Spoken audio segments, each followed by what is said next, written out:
할렐루야. 오늘 함께 읽으실 말씀은 야고보서 3장 1절부터 12절까지 말씀입니다. 야고보서 3장 1절부터 12절까지의 말씀을 함께 합독하도록 하겠습니다.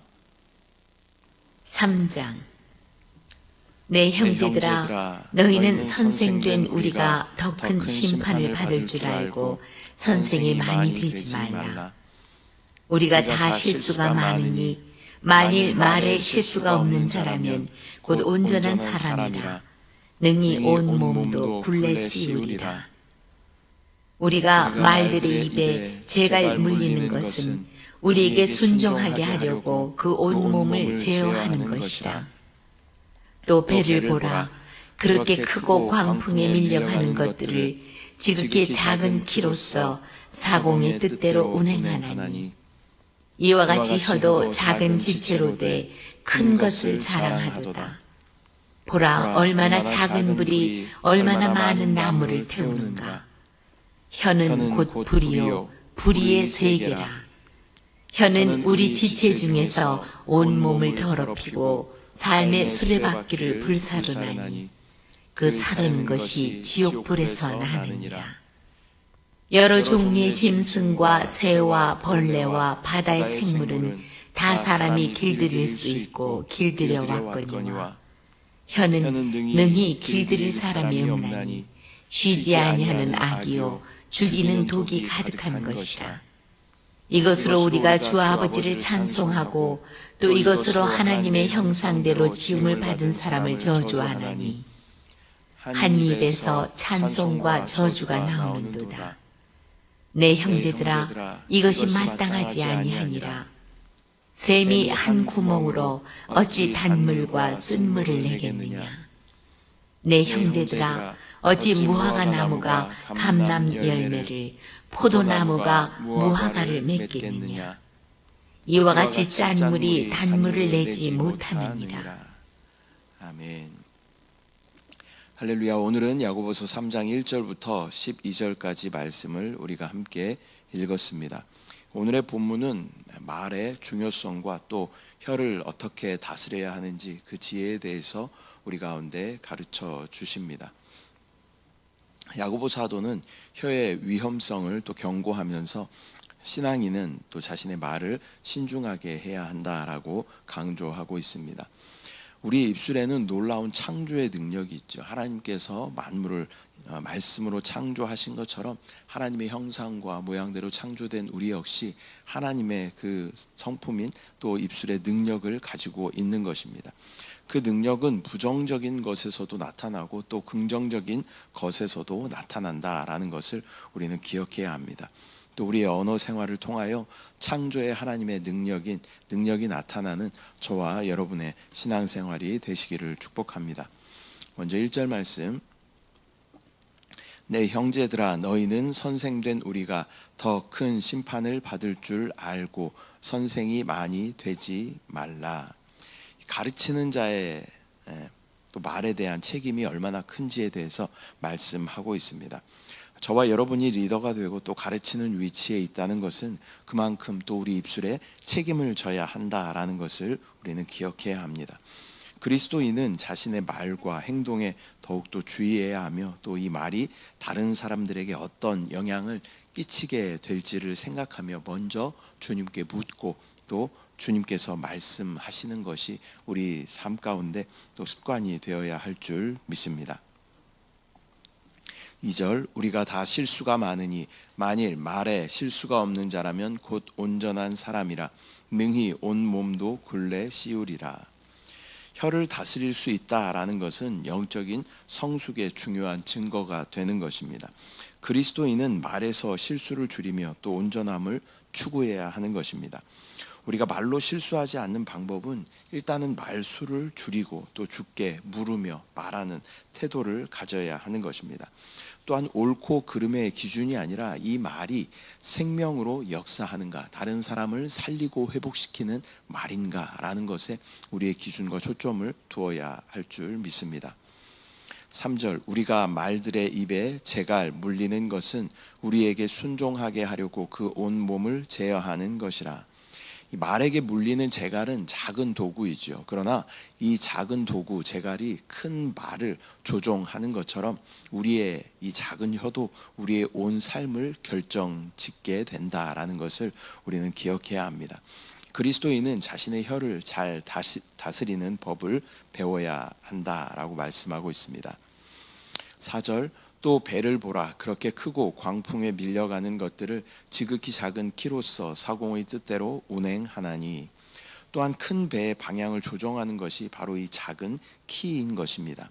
작은 키가 큰 배를 조종하듯이 우리의 작은 혀는 우리의 인생의 방향을 좌우하는 것입니다. 그리스도인은 하나님께 우리의 혀를 또 맡기며 또 우리의 언어 생활이 하나님께 붙잡힌 바 된 그런 언어 생활이 되어야 할 줄 믿습니다. 5절 말씀, 이와 같이 혀도 작은 지체로 돼 큰 것을 자랑하도다. 보라, 얼마나 작은 불이 얼마나 많은 나무를 태우는가. 말의 재갈과 배의 키처럼 혀는 작은 기관이지만 또 우리의 인생에 엄청난 영향을 미치게 되는 것입니다. 작은 불씨 하나가 온 산을 다 태우듯이 우리의 혀는 그 파급력이 엄청나다라는 것을 우리는 알아야 합니다. 그리스도인은 혀를 통해 죽이는 말이 아닌 생명의 말을 해야 할 줄 믿습니다. 6절 말씀, 혀는 곧 불이요 불의의 세계라. 혀는 우리 지체 중에서 온 몸을 더럽히고 삶의 수레바퀴를 불사르나니 그 사르는 것이 지옥불에서 나느니라. 혀는 불처럼 인간을 순식간에 파멸로 인도할 수도 있는 것입니다. 이 말은 부정적인 말과 거짓된 말은 인생을 망칠 수도 있다라는 그러한 의미입니다. 그리스도인은 또 혀를 정결하게 사용해야 합니다. 악한 말과 부정적인 말은 삶의 수레바퀴인 그 원동력을 잃어버리게 하는 것이고 또 그 사르는 불은 지옥불에서부터 시작된다라고 말씀하고 있습니다. 결국 지옥으로부터 올라오는 그 저주의 불이 인생을 삼켜버릴 수 있다라는 것을 우리는 기억해야 합니다. 7절 8절 말씀, 여러 종류의 짐승과 새와 벌레와 바다의 생물은 다 사람이 길들일 수 있고 길들여 왔거니와 혀는 능히 길들일 사람이 없나니 쉬지 아니하는 악이요 죽이는 독이 가득한 것이라. 인간이 동물을 길들일 수 있어도 혀는 통제하기 어렵습니다.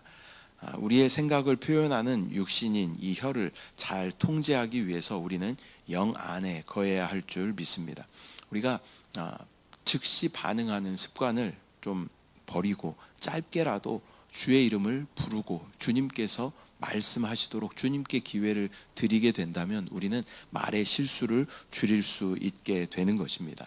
우리의 인생을 주님께서 말씀하시고 주님께서 주관적으로 주도적으로 이끌어 가시는 삶이 될 때 주님께서는 우리 입술도 주장하여 주시고 우리의 삶이 하나님 원하시는 귀한 삶으로 인도되게 되는 줄 믿습니다.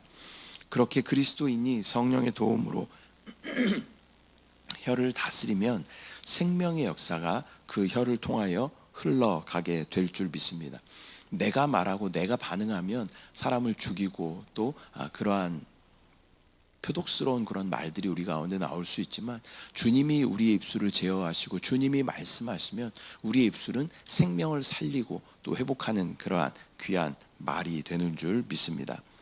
9절 10절 말씀, 이것으로 우리가 주 아버지를 찬송하고 또 이것으로 하나님의 형상대로 지음을 받은 사람을 저주하나니 한 입에서 찬송과 저주가 나오는도다. 내 형제들아 이것이 마땅하지 아니하니라. 혀는 하나님을 찬송할 때도 또 사람을 저주할 때도 사용되는 것입니다. 그리스도인은 입술로 하나님을 영화롭게도 하고 또 사람을 살리고 회복시키기도 해야 합니다. 이것이 주님의 계명을 실행하는 것입니다. 이게 우리의 입술은 하나님을 영화롭게 찬양하고 예배하는 데 사용되어야 하고 또 우리의 입술은 사람을 살리고 회복시키는 데 사용되어야 한다라는 것입니다. 신앙의 핵심이 한 영됨과 한 몸됨이죠. 하나님을 찬양하고 예배하는 것은 주님과 온전히 한 영되는 그러한 귀한 일인 줄 믿습니다. 또한 사람을 살리고 회복시키는 것은 또 온 지체와 한 몸 되는 귀한 사역이 되는 줄 믿습니다. 우리의 입술은 이러한 곳에 사용되어야 한다라는 것을 우리는 정확하게 깨달아 알아 또 실수하지 않고 또 하나님의 생명의 역사가 우리 입술을 통하여 흘러나아갈 수 있는 저와 여러분들의 입술이 되시기를 축복합니다. 11절 12절 샘이 한 구멍으로 어찌 단물과 쓴 물을 내겠느냐. 내 형제들아 어찌 무화과 나무가 감람 열매를 포도나무가 무화과를 맺겠느냐. 이와 같이 짠 물이 단물을 내지 못하느니라. 우리의 말은 우리의 본성을 반영하게 되는 것입니다. 우리의 어떠함이 우리의 언어 생활에 그대로 나타나게 되는 것입니다. 우리 안에 더러운 것들이 있다면 우리의 입술은 더러운 것을 쏟아낼 것입니다. 그러나 우리 안에 선하고 또 생명으로 충만한 것들로 가득 차 있다면 우리 입술은 또 생명의 말을 쏟아낼 것입니다. 우리의 입술이 저와 여러분 안에 상태가 어떠한지 또 순간순간 점검하며 또 우리 입술이 무엇을 쏟아내는지를 통하여서 우리의 상태를 점검할 수 있게 되는 것입니다. 우리 그리스도인은 우리의 혀를 통해 주님이 원하시는 선한 열매를 맺어야 할 줄 믿습니다. 이 열매는 성령의 열매이기도 하며 또한 영혼의 열매이기도 한 것입니다. 우리 입술을 통하여 이 성령의 또 충만한 그 선한 열매들이 맺혀지고 또 우리 입술을 통하여서 많은 영혼의 열매를 맺는 저와 여러분들의 삶이 되시기를 축복합니다. 오늘은 야고보서 3장 1절부터 12절까지 말씀을 우리가 함께 나누었습니다. 오늘의 본문은 혀를 다스리는 것이 신앙인의 또 중요한 덕목이다라는 것을 강조하고 있습니다. 우리는 성령의 도우심을 받아서 말의 실수를 줄이기 위해서는 우리는 말을 줄여야 합니다. 말을 줄이고 말하는 것은 더디하고 듣는 것은 우리가 속히 할 수 있는 그러한 영적인 지혜가 우리 가운데 있어야 할 줄 믿습니다. 또 말 한마디가 우리의 신앙과 우리의 어떠함을 드러낸다라는 그 사실을 기억하며 선한 말을 통해서 하나님의 뜻을 이루어가는 삶을 사는 저와 여러분들 되시기를 축복합니다. 또한 우리의 입술은 하나님을 찬양하는 데 사용되어야 합니다. 하나님께 예배하고 기도하는 데 사용되는 거룩한 입술이 되어야 합니다. 또한 우리의 입술은 예수 그리스도의 복음을 전하는 그러한 입술이 되어야 할 줄 믿습니다. 이것이 우리 가운데 최고의 가치가 된다면 우리는 쓸데없는 말들, 더러운 말들, 세속적인 그러한 말들을 하지 않게 될 것입니다. 다시 한번 우리의 가치가 무엇인지 점검하며 또 우리 안의 상태가 어떠한지 우리의 언어 생활을 통하여 점검하는 저와 여러분들 되시기를 축복합니다. 기도하겠습니다. 사랑의 주님, 은혜와 사랑을 감사드립니다. 오늘 야고보서 3장 말씀을 통하여서 우리의 혀를 어떻게 다스려야 하는가 말씀하여 주심을 감사합니다. 우리의 입술은 하나님을 찬양하고 또 복음을 전하는데 귀하게 쓰임 받아야 할 줄 믿습니다. 또한 말의 실수를 줄이기 위해서 우리는 말을 줄이고 또 다른 사람들의 말을 잘 경청할 수 있는 그러한 또 성숙한 영적인 신앙을 우리 가운데 허락하여 주시고 우리 입술을 통하여서 살리고 회복시키는 귀한 역사가 나타나도록 주여 함께하여 주시옵소서. 내가 먼저 반응하지 않도록 주여 은혜를 주시고 짧게라도 주의 이름을 부르며 주님께 우리의 모든 주권을 양도하며 주님께서 말씀하시도록 우리가 우리의 삶을 내어드릴 수 있도록 주의 은혜를 부어 주시옵소서. 우리 가운데 역사하실 우리를 대신하여 말씀하실 파라클레토스 되시는 성령을 온전히 의지하게 하여 주시옵소서. 감사드리고 예수님의 이름으로 기도드립니다. 아멘. 하늘에 계신 우리 아버지여, 이름이 거룩히 여김을 받으시오며 나라가 임하시오며 뜻이 하늘에서 이루어진 것 같이 땅에서도 이루어지이다. 오늘 우리에게 일용할 양식을 주시옵고 우리가 우리에게 죄 지은 자를 사하여 준 것 같이 우리 죄를 사하여 주시옵고 우리를 시험에 들게 하지 마시옵고 다만 악에서 구하시옵소서. 나라와 권세와 영광이 아버지께 영원히 있사옵나이다. 아멘.